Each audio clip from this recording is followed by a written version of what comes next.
Emilia drove alone. The road twisted. Trees clawed at the sky. Ravenswood Manor was an inheritance, an unwanted one. She had never seen the place, only heard stories. Dark stories. Whispers of a family curse. She tried not to believe them, but the air grew colder the closer she came. The old gates groaned open, a rusty, mournful sound. It felt like a warning, a final chance to turn back.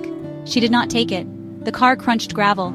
The house stood on a hill. It was vast, imposing. Windows like empty eyes stared down. Some were broken, others dark with grime. The stone walls were stained, streaked with age and damp.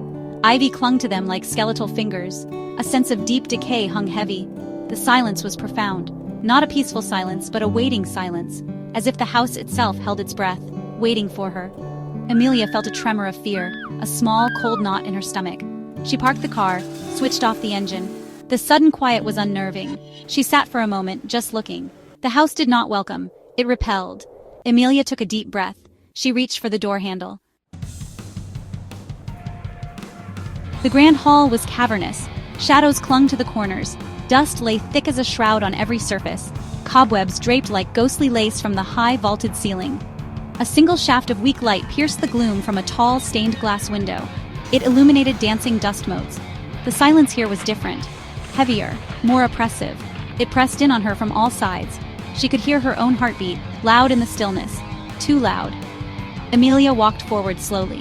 Her footsteps echoed unnaturally on the marble floor. Each step a small intrusion in the vast, waiting quiet. She called out, "Hello?" Her voice sounded small, lost. Only the echo answered, mocking her. She felt a prickle on her skin, the distinct sensation of being watched. Not by human eyes, but by the house itself. Every dark doorway, every shadowed alcove seemed to hold a gaze. Patient, unblinking, waiting for her to falter. A door down the hall creaked. It opened a few inches all by itself. Emilia froze. Her breath caught in her throat. There was no wind, no draft. She listened intently. Only the profound silence answered. The room was a library. Books lined the walls, floor to ceiling. Their spines faded, their titles illegible. Dust lay even thicker here, untouched for decades, perhaps longer. The air was heavy, stagnant with the scent of decaying paper and forgotten knowledge. A large desk sat in the center, covered in a film of gray.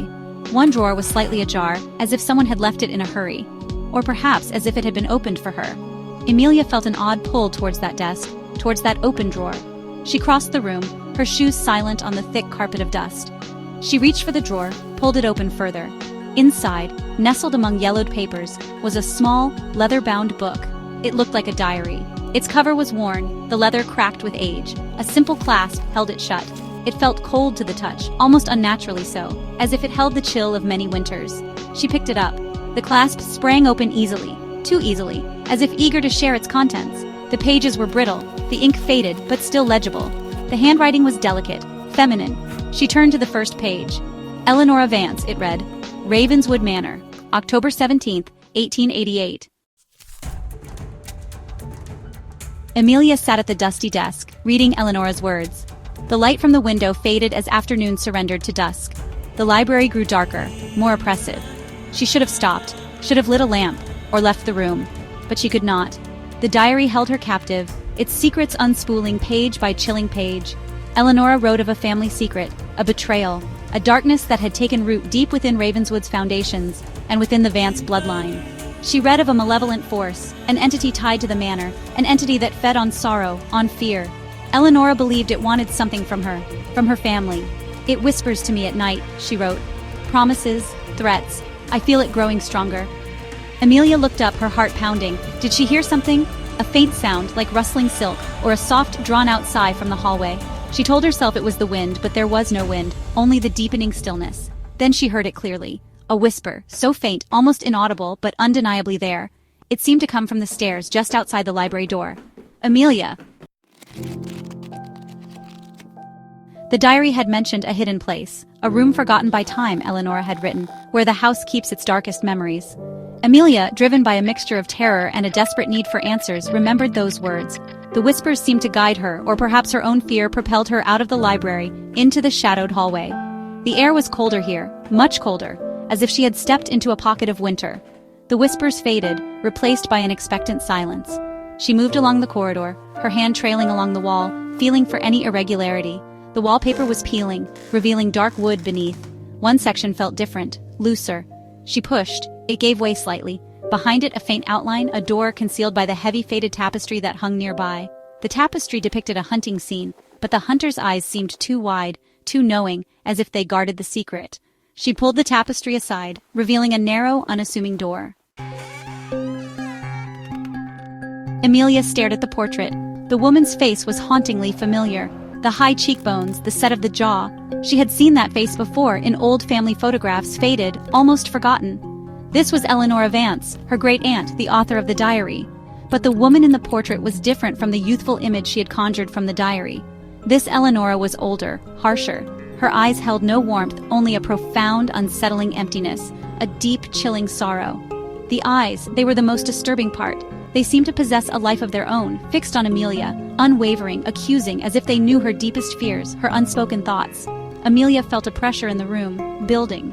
The air grew heavy, difficult to breathe. The silence was absolute, yet it felt charged, expectant. She wanted to look away from the portrait, but she couldn't. Her gaze was locked, held captive by those terrible, knowing eyes. She felt so cold, so utterly alone. The police arrived 3 days later, alerted by a concerned neighbor who hadn't seen Emilia's car move, or any sign of life from the silent manor. The gates of Ravenswood were ajar, groaning softly in the breeze. The gravel driveway was undisturbed, save for the tire tracks left by Emilia's car. They found the front door unlocked. It swung open easily, revealing the vast, shadowed hall. The air inside was cold, stale, unwelcoming. Officers moved through the silent rooms. Dust lay thick everywhere, except for a single set of footprints leading to a tapestry. Behind the tapestry, they found the portrait of Eleanor Vance. Its dark eyes seemed to watch them with cold indifference. On the floor lay a small leather-bound diary, its pages filled with faded ink. But of Emilia, there was no trace. Ravenswood Manor stood silent once more, guarding its secrets. Its shadows deepened as the sun began to set. The wind whispered through the broken panes, carrying faint, mournful sounds. Emilia, another soul lost to the enduring darkness of the house. Her car remained, a solitary, forgotten monument to her disappearance.